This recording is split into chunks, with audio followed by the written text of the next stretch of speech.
السلام علیکم حضرات، سبسکرائب کیجئے مفتی غلام رسول چینل کو اور اس بیل آئیکن کو دبائیے تاکہ آپ کو ہماری ویڈیوز کی نوٹیفیکیشن لبیک اللہم لبیک لبیک لا شریک لک لبیک.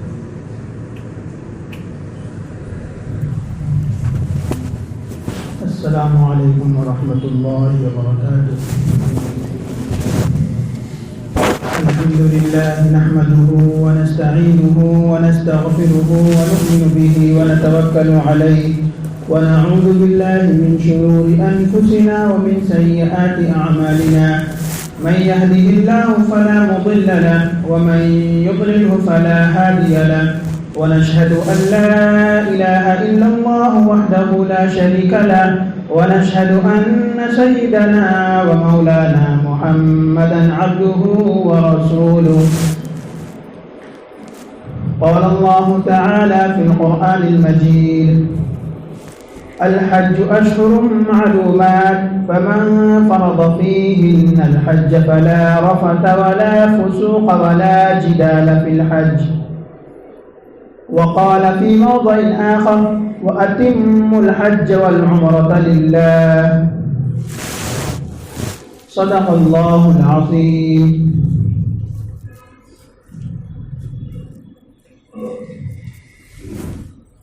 یہ جو مہینہ چل رہا ہے یہ حج کے ایام ہیں، اور یہ جو بیان کا سلسلہ چل رہا ہے حج کے عنوان پہ ہی ہے. پہلے جمعے میں آپ نے پہلے بیان میں یعنی پیوستہ جمعے کے بیان میں سنا کہ اللہ تبارک و تعالی نے کس طرح بیت اللہ کی تعمیر کی.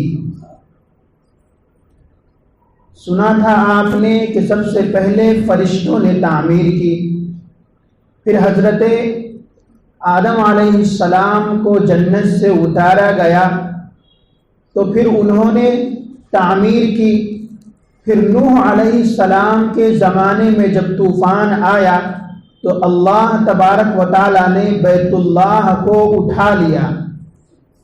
پھر جب طوفان ختم ہوا اور تمام چیزیں وہاں پر مٹ چکی تھیں، پھر حضرت ابراہیم علیہ السلام ایک عرصے کے بعد دنیا میں تشریف لائے اور انہوں نے اپنے بیٹے کی مدد سے بیت اللہ کی تعمیر کی. پھر وہاں پر آبادی شروع ہوئی. آپ نے یہ بھی سنا کہ زمین کی سب سے پہلی شروعات اللہ تبارک و تعالی نے اسی جگہ سے کی جہاں پر کعبہ ہے، کہ پانی کے اوپر اللہ نے بلبلا پیدا کیا، پھر اس کو مٹی بنایا اور پھر پوری دنیا میں اس مٹی کو پھیلا دیا. پھر جب زمین ہل رہی تھی تو اللہ تبارک و تعالی نے انسانوں کی سہولت کے لیے اور فائدے کے لیے جگہ جگہ پہاڑ بنا دی، گاڑ دیے، مضبوط پہاڑ. اس لیے جو پہاڑ سب سے اونچا ہوتا ہے وہ نیچے بھی بہت نیچے تک ہوتا ہے، اور جو سب سے چھوٹا ہوتا ہے اس کی گہرائی بھی اندر چھوٹی ہوتی ہے. تو یہ انسان کے فائدے کے لیے اللہ تبارک و تعالیٰ نے پہاڑ بنائے ہیں،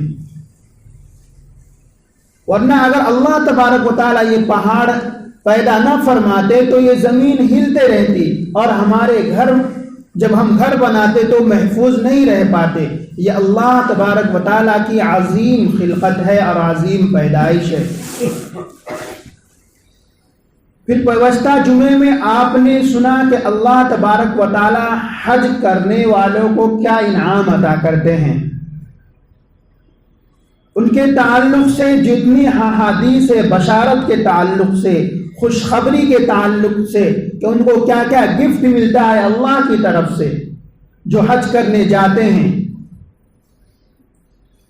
پچھلے جمعہ آپ نے جو استطاعت رہنے کے باوجود، جن کے پاس مال ہے وہ ان کے پاس مال ہونے کے باوجود وہ حج کو نہیں جاتے ہیں، تو پھر ان کے لیے اللہ نے کیا سزائیں رکھی ہیں اور کیا سزائیں تیار کی ہیں وہ آپ نے پچھلے جمعے میں سنا.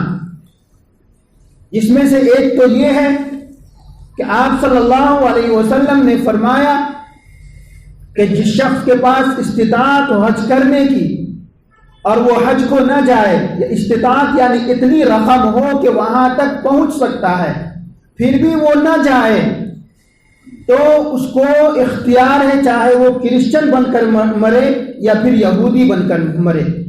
ایک حدیث میں ہے، بلکہ وہ ضعیف حدیث ہے، ضعیف حدیث یعنی کہ اس میں بہت ضعیف حدیث سے بھی کمتر کہہ لیں کہ اس میں کلام ہے، محدثین کا کلام ہے، کہ اس میں آپ صلی اللہ علیہ وسلم نے فرمایا کہ جو استطاعت رہنے کے باوجود، مال اس کے پاس ہونے کے باوجود وہ حج کو نہ جائے تو قیامت کے دن ان کو یہود و نصارہ میں سے اٹھائیں گے۔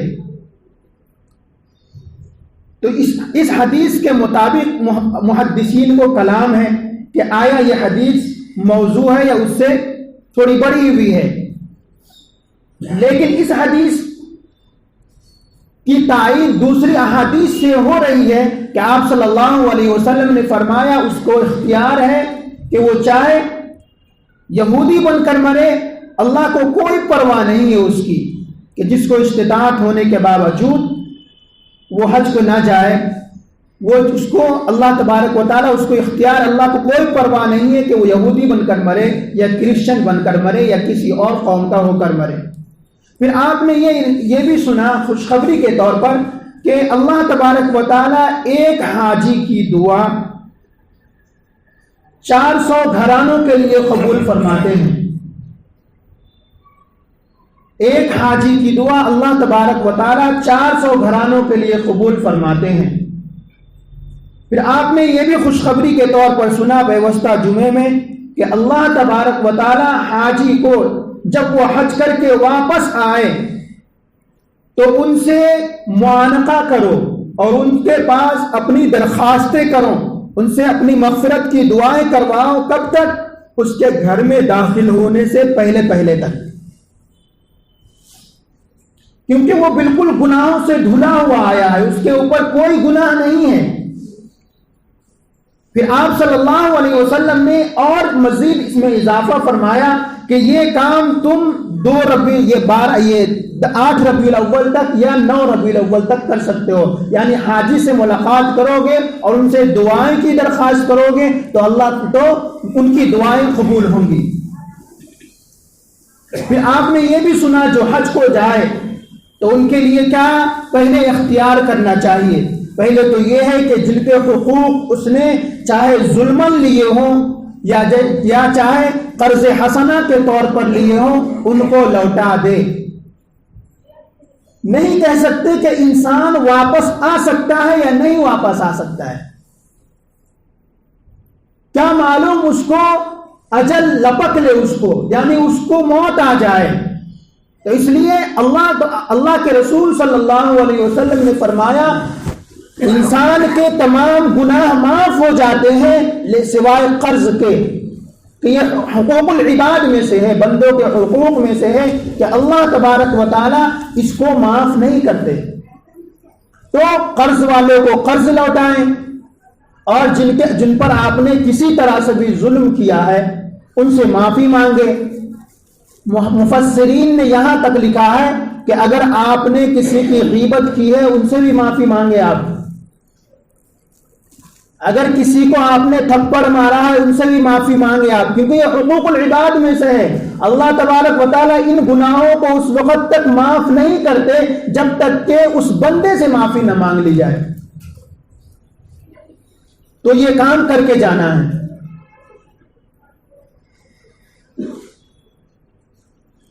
اور ایک رسم ابھی شروع ہوئی ہے، وہ نہیں ہونا چاہیے کہ حج کو جانے سے پہلے اب لوگ دعوت کرانے لگے ہیں، پورے خاندان کی دعوت کراتے ہیں اور باضابطہ گلپوشی ہوتی ہے وغیرہ وغیرہ، نئی نئی رسمیں شروع ہو گئی ہیں۔ اس کا اسلام میں کوئی اصل نہیں ہے۔ ہاں اس وقت الوداع کرنا ہے، ان سے دعائیں کی درخواست کرنا ہے، یہ خاندان والے اور قرب و جوار کے لوگ کر سکتے ہیں، لیکن حاجی صاحب جو ارادہ کیے ہوئے حج کا ان کی طرف سے جو کھانے کی دعوت کی جاتی ہے یہ کرنا مناسب نہیں ہے۔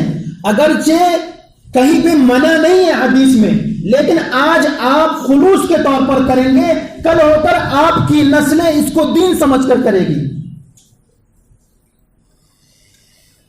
یہی مسئلہ جب گھر میں میت کسی کا انتقال ہو جاتا ہے تو اس میں آپ صلی اللہ علیہ وسلم نے فرمایا کہ جب تم میں سے کسی کے گھر میں انتقال ہو جائے تو پڑوسی کو چاہیے کہ ان کے گھر میں کھانا بنا لے۔ کیوں؟ ریزن بتایا آپ صلی اللہ علیہ وسلم نے، اس لیے کہ یہ گھر والے صدمے میں ہیں، یہ گھر والے صدمے میں ہیں۔ اب وہ بازو والا کس کے لیے کھانا بنائے گا؟ ان گھر کے افراد کے لیے۔ یہ لوگ کھانا نہیں بنائیں گے، نہیں بنائے، لیکن شریعت نے اجازت دی ہے کہ یہ بنا بھی سکتے ہیں۔ جہاں پر رواج اور بدعات شروع ہو جائے تو اب ان گھر والوں کو جس گھر میں میت ہوئی ہے اس گھر میں بھی کھانا بنا سکتے ہیں۔ لیکن اب یہ ایک دین کا لوگ اس کو جز سمجھ لیے کہ بازو والا ہی کھانا بنائے، پڑوسی ہی کھانا بنائے یا کھانا دے گھر میں۔ اب کیا ہوا؟ وہ کھانا جو پڑوسی بناتا ہے وہ صرف ان گھر کے 5-6 افراد جو ہے ان کے لیے، لیکن اب ہونے کیا لگا، جتنے لوگ آتے ہیں پرسا کے لیے اور میت کو تدفین کرنے کے لیے ان تمام کی دعوت رکھی جاتی ہے۔ تو ابھی کیا ہوا؟ دین میں نئی باتیں شامل ہو گئی، جس کو ایک اخلاق اور ادب کے طور پر آپ صلی اللہ علیہ وسلم نے تعلیم دی ہے کہ یہ لوگ صدمے میں ہیں، ان کا کھانا بازو والے بنا لے۔ لیکن اب کیا ہو رہا؟ جتنے لوگ آ رہے سب کا کھانا وہ بازو والا بنا رہا۔ اب اس پہ بار ہوتا، وہ گھر میں ڈسکشن ہوتی، وہ میاں بیوی میں اتنے کا ہوا، اتنے کا ہوا، اتنے کا ہوا، اتنے کا ہوا۔ اب انہیں تو بنائیں گا نا، اس کو تو اپنے کو شرمندگی سے بچانا ہے۔ ارے بھائی پڑوسی رہ کے انہیں کھانے کی دعوت نہیں کرا بازو والے کی، اب انہیں قرضہ لے کے کسی طرح تو کریں گا 150 لوگوں کی کھانے کی دعوت۔ تو اس لیے حاجی صاحب جب حج کو جائیں تو یہ کام نہ کریں تو بہتر ہے کہ پورے خاندان والوں کو بلا رہے ہیں اور ان کو کیا کر رہے ہیں؟ دعوت کر رہے ہیں۔ بس اس وقت جمع ہو کے ان سے دعائیں کرنا ہے، رخصت کر دینا ہے۔ یہ سفر جو حج کا ہے، یہ حج کا سفر جو ہے بالکل ہو بہو اپنے آپ کو یوں اختیار کرنا ہے کہ بالکل جنازے کا سفر ہے۔ جس طرح میت کو لوگ روانہ کرتے ہیں اسی طرح یہاں بھی لوگ روانہ کریں گے آپ کو۔ میت کو 2 کپڑے پہنائے جاتے ہیں اگر مرد ہے تو، یہاں بھی حاجی کو 2 سفید کپڑے پہننا ہوتا ہے، ایک تہبند اور ایک چادر۔ پھر بعض لوگ وہ ہوتے ہیں جو میت کو جنازے کی نماز پڑھ کے چھوڑ دیتے ہیں، اسی طرح بعض لوگ گھر تک ہی آتے ہیں اور گھر کے بعد سب اپنے گھروں کو چلے جاتے ہیں۔ بعض لوگ ایئرپورٹ تک جاتے ہیں آپ کے ساتھ، بعض لوگ اگر آپ حج کو جا رہے ہیں تو ایئرپورٹ تک جاتے ہیں۔ تو یہ اس مثل ہے کہ بعض لوگ آپ کو قبر تک لے گئے، وہاں دفن کر دیے۔ اب وہاں سے جب آپ قبر میں چلے گئے تو وہاں سے آپ کے ساتھ 2 طرح کے اعمال ہے، ایک برے اعمال ہے، ایک اچھے اعمال ہے۔ اچھے اعمال ہی آپ کا ساتھ دیں گے اور برے اعمال آپ کا ہاتھ دیں گے، یعنی آپ کو سزائیں دلوائیں گے۔ اسی طرح آپ حج کو جو جا رہے ہیں، اب آپ ایئرپورٹ پر آپ کے رشتہ داروں نے چھوڑ دیا ہے، اب آپ دیوانہ وار ہو کر اللہ کی محبت میں ڈوب کر اور اپنے آئندہ کے گناہوں کو چھوڑ کر اور ان سے توبہ کر کے کہ میں جو حج کی نیت کر رہا ہوں کہ میں آئندہ ان تمام گناہوں کو جو میں کر چکا نہیں کروں گا، آئندہ جو میری نمازیں فوت ہوئی ہیں اب نہیں فوت ہوں گی، یہ تمام ارادے اور یہ تمام یقین، یہ تمام ارادے بنا کر آدمی حج کو جائے۔ لیکن اگر کسی کے دل میں کھوٹ ہے کہ میں تو حج کو جا رہا ہوں لیکن موقع ملے گا گناہ کرنے کا تو کر لوں گا، تو پھر وہ ثواب نہیں ملتا ہے۔ حج کی فرضیت آپ سے ثابت ہو جائیں گی لیکن جو آپ کو ثواب مرتب ہونے تھے، جو آپ کو خوشخبریاں ملنی تھی، وہ آپ کو میسر نہیں ہوگی۔ یہی وجہ ہے کہ آج جو لوگ حج کو جاتے ہیں 80% لوگ ایسے ہیں جو پختہ ارادہ نہیں کرتے ہیں کہ آئندہ میں گناہ نہیں کروں گا، آئندہ میں دینداری کی زندگی گزاروں گا، وہ ارادہ ہی نہیں کرتے ہیں۔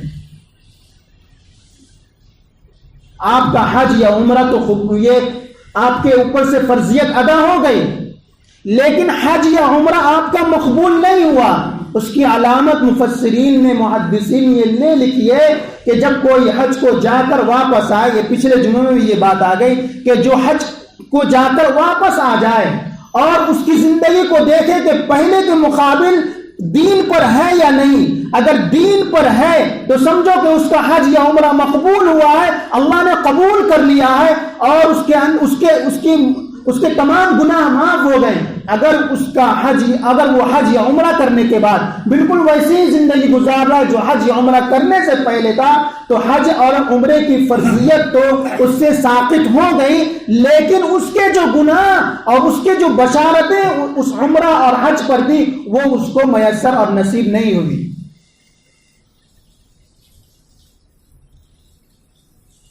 تو یہ حج کا سفر سمجھو آپ اللہ کے راستے میں جا رہے ہیں۔ آپ صلی اللہ علیہ وسلم نے فرمایا کہ حاجی جب تک حج میں ہے اللہ کے راستے میں ہے۔ ایک صحابی کا انتقال ہو گیا عرفات کے میدان مزدلفہ میں حجۃ الوداع کے موقع پر، تو آپ صلی اللہ علیہ وسلم نے تمام صحابہ کو لے کر ان کی تدفین کی، اور آپ صلی اللہ علیہ وسلم نے یوں فرمایا کہ جو حج کے درمیان انتقال ہو جائے وہ قیامت کے دن اپنی قبر سے تلبیہ پڑھتے ہوئے اٹھیں گا، لبیک اللہم لبیک لبیک لا شریک لک لبیک۔ لوگ پہچان جائیں گے یہ حاجی ہے، یہ حج کو گیا تھا، اس کا انتقال ہو گیا تھا۔ کتنی بڑی خوشخبری ہے۔ تو آپ صلی اللہ علیہ وسلم نے قدم قدم پر ہمیں یہ سبق دی، تعلیم دی ہے کہ ہمیں کس طرح اپنی زندگی کو شریعت کے مطابق لانا ہے، اور آپ صلی اللہ علیہ وسلم نے یہ ہمیں تعلیم دی ہے کہ حج یا عمرہ کس طرح کرنا ہے۔ آپ صلی اللہ علیہ وسلم نے، میں تمام ٹاپک کو پیچھے چھوڑ دیتا ہوں، اب یہاں سے حضور صلی اللہ علیہ وسلم جس طرح حج یا عمرہ کیے تھے وہ لا لیتا ہوں۔ آئندہ اگر اللہ نے زندگی باقی رکھی اور توفیق دی تو پھر یہی موضوع پہ بات ہوگی۔ آپ صلی اللہ علیہ وسلم تقریباً 24 ذی قعدہ یعنی کہ آج سے 15 دن کے بعد، 15 یا 16-18 دن کے بعد 24 ذی قعدہ کو آپ صلی اللہ علیہ وسلم مدینے سے اپنے صحابہ کے ساتھ روانہ ہوئے حج کے لیے۔ آپ صلی اللہ علیہ وسلم نے 3 حج کیے۔ آخری حج حجۃ الوداع ہے، آخری حج حجۃ الوداع ہے، اس میں آپ صلی اللہ علیہ وسلم نے 24 ذی قعدہ کو حج کا سفر شروع کیا۔ صحابہ کرام، اکثر صحابہ کرام وہاں موجود تھے۔ ایک صحابی کو آپ صلی اللہ علیہ وسلم نے مکے کا امیر بنا دیا کہ آپ جب تک ہم لوگ حج میں رہیں آپ یہاں کے ذمہ دار ہیں، آپ ان کی نگرانی کریں گے اور ان کی دیکھ بھالی کریں گے۔ تو آپ صلی اللہ علیہ وسلم کے ساتھ تمام ازواج مطہرات تھیں سوائے 2 کے، حضرت خدیجہ الکبریٰ رضی اللہ عنہا، یہ تو آپ صلی اللہ علیہ وسلم یہ تو پہلے ہی انتقال ہو چکی تھی، اور دوسری حضرت میمونہ رضی اللہ عنہا، یہ مقام شریف میں جو مدینے سے جب مکہ آتے ہیں تو مقام شریف آتا ہے، وہاں ان کا انتقال ہوا تھا۔ بقیہ 9 آپ صلی اللہ علیہ وسلم کی جو بیویاں تھیں وہ تمام اس حج میں ساتھ تھیں۔ آپ صلی اللہ علیہ وسلم جب حج کا سفر کیے، اب یہاں پر جتنے لوگ حج کرتے ہیں وہ حج، ایک ہے حج تمتع، ایک حج قران، ایک حج افراد ہے۔ حج افراد یہ جو میقات ہے، میقات کے اندر رہنے والے لوگ ہیں، جیسے مکہ کے لوگ ہیں، وہ لوگ حج افراد کرتے ہیں، ان کو عمرے کی نیت کرنے کی ضرورت نہیں پڑتی ہے۔ اس کے علاوہ جتنے، جیسے ہم لوگ ہندوستان کے ہیں، ہم یہاں سے جائیں گے تو ذوالحلیفہ ہمارا میقات ہوگا، دوسری طرف سے آتے ہیں تو دوسرا میقات ہوتا ہے۔ تو میقات سے جو باہر کے لوگ ہیں وہ 2 طرح کے کرتے ہیں، ایک حج تمتع ہے اور ایک حج قران ہے۔ حج تمتع آپ صلی اللہ علیہ وسلم نے جو اپنا آخری حجۃ الوداع فرمایا وہ حج قران تھا۔ حج قران قرن میں ملا ہوا، یعنی حج اور عمرہ دونوں ایک ہی احرام میں کیے، دونوں ایک ہی احرام میں کیے، یعنی کہ آپ صلی اللہ علیہ وسلم جب نکلے 24 ذی القعدہ کو تو آپ صلی اللہ علیہ وسلم نے غسل فرمایا، تو لہذا غسل سنت ہے۔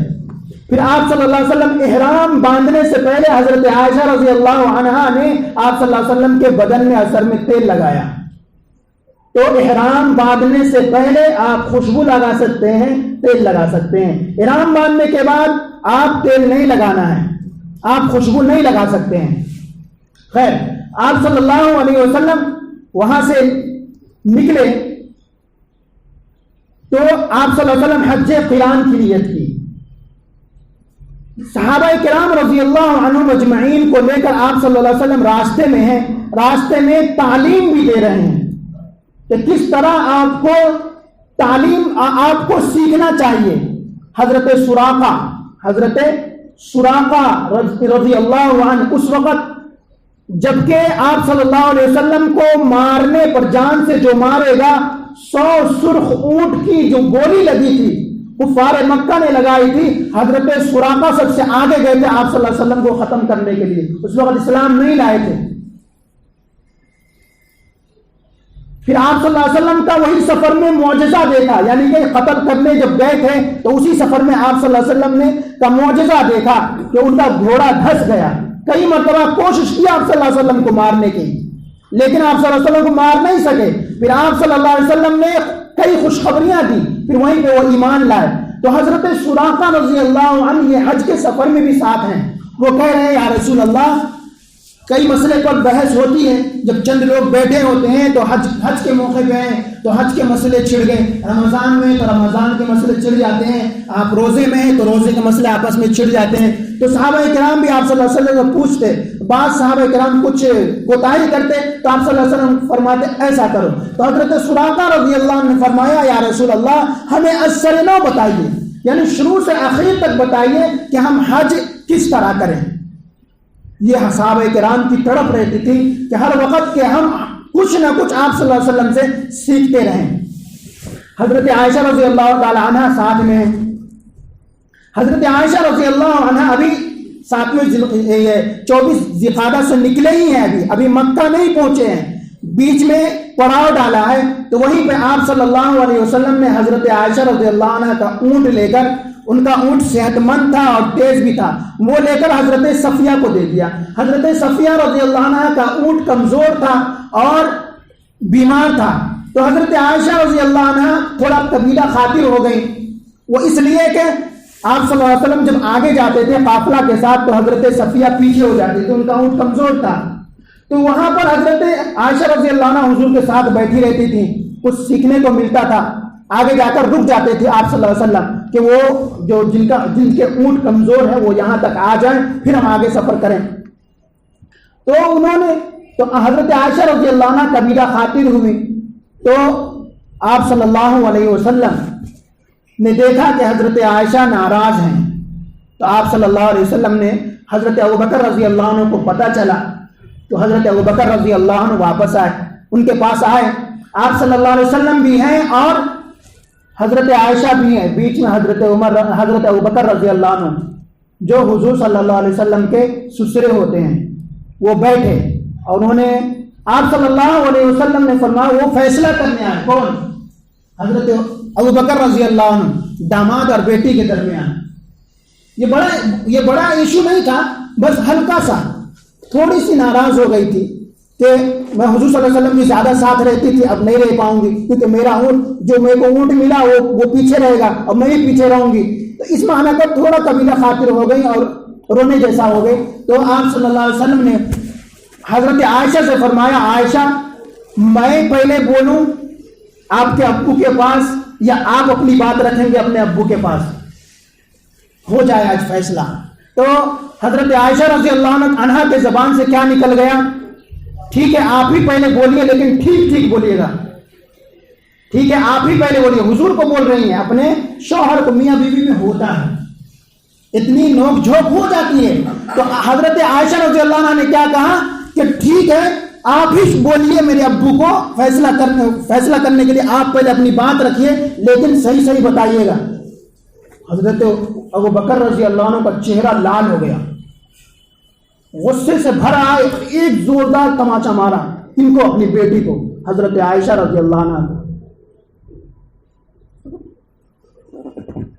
فرمایا تیری ماں تجھ پر روئے, تو یہ کہتی ہے کہ نبی صلی اللہ علیہ وسلم جھوٹ بولیں گے, ٹھیک نہیں بولیں گے, کیسی بات کرتی ہے. پھر آپ صلی اللہ علیہ وسلم نے حضرت ابوبکر کو بولا نہیں, یہ ہم دونوں کا مسئلہ ہم لوگ سمجھا لیں گے. کیا فرمایا, یہ ہم میاں بیوی کا مسئلہ ہے, ہم لوگ سمجھا لیں گے. آپ تو گرم ہو گئے, کیا آپ تو گرم ہو گئے, تو پھر مسئلہ حل ہو گیا. پھر ساتھ میں وہاں سے چلے. پھر وہاں سے جب پڑا اور جب قافلہ آگے بڑھا تو آپ صلی اللہ علیہ وسلم کا اونٹ گم ہو گیا, جس پر پورے سامان لدے ہوئے تھے, پورے سامان کھانے پینے کے آپ صلی اللہ علیہ وسلم کے جو تھے, زادے راحلہ جس کو کہتے ہیں, راستے کا توشہ, کھانے کی چیزیں, پہننے, یہ سفر کی چیزیں, جتنی چیزیں ہیں, وہ جس اونٹ پر تھا وہ اونٹ گم ہو گیا. اب آپ صلی اللہ علیہ وسلم پریشان ہیں, اب کریں تو کیا کریں. اب یہاں پر یہ سبق ملتا ہے صحابہ کرام سے کہ حضرت سعد رضی اللہ عنہ ہیں, پھر ان کے بیٹے قیس ہیں, اور دیگر صحابہ کرام جو ہیں, سعد بن عبادہ اور حضرت قیس ان کے بیٹے, اور دیگر صحابہ کرام, وہ حضرت سعد بن عبادہ حلوہ لائے تو کوئی میٹھا لائے تو کوئی کچھ لائے, کوئی کچھ لائے. یا رسول اللہ آپ ہمارا قبول کیجئے, یا رسول اللہ آپ ہمارا قبول کیجئے, آپ کا اونٹ گم ہو گیا, کوئی بڑی بات نہیں, ہم ساتھ ہیں. یہ تعلیم ہے کہ جب ہم سفر کو جائیں گے حج کے لیے تو وہاں ہمارے ساتھ پیش آئے گا. کتنے لوگ پریشان حال ہوں گے, کسی کا بیگ گم جائے گا, کسی کا پرس گم جائے گا, اور کسی کا کوئی اپنے رشتہ داروں سے چھوٹ جائے گا, تو اس وقت ہم ان کے ساتھ کیا کر سکتے ہیں. یہ آپ صلی اللہ علیہ وسلم صحابہ کرام کے ذریعے آپ صلی اللہ علیہ وسلم نے پوری امت کو تعلیم دی کہ ایک دوسرے کی طرح ہو جاؤ, کہ ایک کی مصیبت دوسرے کی مصیبت ایسا لگے کہ میری ہی مصیبت ہے, دوسرے کی تکلیف آپ کو یوں لگے کہ میری ہی تکلیف ہے. تو آپ صلی اللہ علیہ وسلم کو تمام چیزیں آپ صلی اللہ علیہ وسلم کو صحابہ اکرام لا کر دے رہے ہیں. پھر آگے بڑھے تو ایک صحابی رضی اللہ عنہ وہ پیچھے رہتے تھے, وہ پیچھے رہتے تھے. تو انہوں نے آپ صلی اللہ علیہ وسلم جب وہ پیچھے آئے تو دیکھا کہ ایک اونٹ ہے, وہ ایسی پھر رہا ہے. اب ایک تو تعداد تو تھے نہیں صحابہ کرام کی, لاکھوں میں اونٹ تھے, قربانی کے بھی اونٹ ساتھ میں ہی تھے, تو وہاں پہ نہیں ملا. جب یہ قافلہ دور روانہ ہو گیا تو دیکھا کہ ایک جو پیچھے سے صحابی آ رہے ہیں, انہوں نے ایک اونٹ کو دیکھا, وہ ہانکتے ہوئے لائے اور پہچان لیا کہ یہ آپ صلی اللہ علیہ وسلم کا اونٹ ہے. آپ صلی اللہ علیہ وسلم کو واپس کر دیا, دے دیا. آپ صلی اللہ علیہ وسلم نے بڑی دعائیں دی, اور آپ صلی اللہ علیہ وسلم پھر آگے سفر باندھے. جب آگے سفر باندھے کچھ دور چلے تو اب یہاں پر عورتوں کا مسئلہ آ جاتا ہے. حضرت عائشہ رضی اللہ عنہ رونے لگی, حضرت عائشہ رضی اللہ عنہ رونے لگی. تو آپ صلی اللہ علیہ وسلم اب کیا ہوا, آپ صلی اللہ علیہ وسلم نے پوچھا اب کیا ہوا. تو بولی یا رسول اللہ اب تو میں اللہ کے گھر میں داخل بھی نہیں ہو سکتی, اب تو میں سعی بھی نہیں کر سکتی, اب تو میں طواف بھی نہیں کر سکتی, اب تو میں حجر اسود کو بوسہ بھی نہیں دے سکتی. عورتوں کے جو مخصوص ایام شروع ہو جاتے ہیں وہ شروع ہو گئے. تو آپ صلی اللہ علیہ وسلم نے فرمایا اپنے جو مقام ہے وہاں پہ رہنا, تمہارے کو اللہ تعالیٰ تمام ثواب لکھیں گے. پھر جب تمہارے ایام ختم ہو جائیں گے پھر تم وہاں سے اپنا کام, یعنی کہ جو حج کے ایام ہے وہ شروع کرنا. تو یہاں پر عورتوں کو بھی اللہ کے رسول صلی اللہ علیہ وسلم نے حضرت عائشہ کے ذریعے گائیڈ لائن دی, یعنی کہ راستہ بتایا کہ کس طرح وہاں پر حالات سے نبرد آزما ہونا ہے. ابھی تو ایسے حالات ہیں بالکل سکون کے ہیں, پہلے تو ایسے حالات نہیں تھے. بہت آدمی 7 مہینے اور 6 مہینے سمندروں میں آدمی یعنی حجاج کرام رہتے تھے. تو یہ سمندروں کے ذریعے جاتے تھے, اور کشتی جب رک جاتی اور طوفان آتا تھا تو کشتی روک دی جاتی تھی, اور وہاں پہ سمندری بیماری ان کو پکڑ لیتی تھی, پھر وہاں پر کوئی بیمار ہو گیا تو تب تدفین کیسا کرے وہ مسئلہ آ جاتا تھا. پھر اوپر گرمی کی تپش آتی تھی, پھر سمندر کی تیز تیز ہوائیں آتی تھی, تو آدمی کی طبیعت خراب ہو جاتی تھی. کئی لوگ تو راستے میں انتقال ہو جاتے تھے.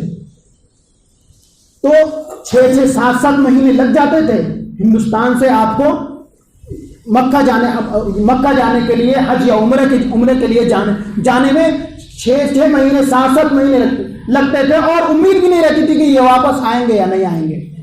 پھر جدہ آپ پہنچ گئے تو وہاں پر آپ کو 3 دن رکنا ہے سمندر کے اندر ہی. ابھی آپ مکے کی سرزمین, عرب کی سرزمین پر پیر نہیں رکھ سکتے تھے اس وقت. کیوں؟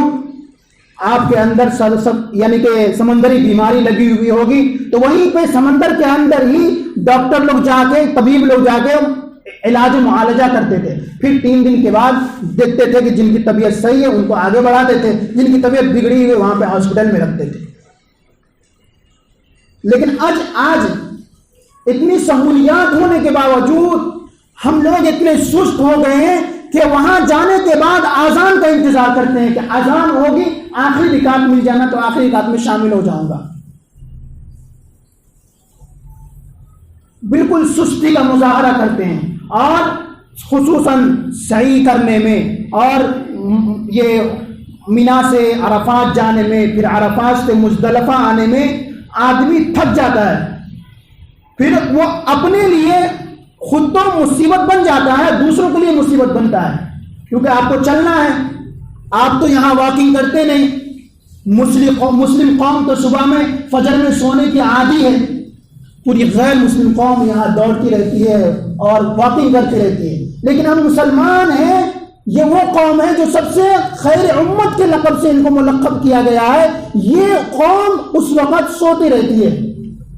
ابھی روبی ہال کے ہمارے ڈاکٹر مختار عالم صاحب ہیں, روبی ہال کی رپورٹ انہوں بتا رہے تھے پونا کے اندر اگر مسلم آبادی ایگزامپل اگر 35 لاکھ ہے, اور دوسری آبادی ہے, جتنے بھی آبادی ہے ان میں سب سے زیادہ وقت سے پہلے مرنے والے لوگ مسلمان ہیں. کیوں؟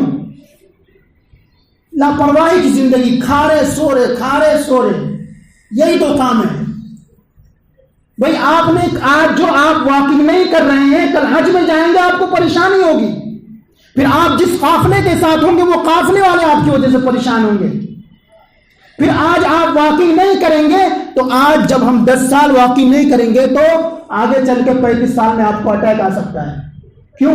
نسیں جام ہو جاتی ہیں, جس کی وجہ سے شریانوں میں خون نہیں جاتا ہے.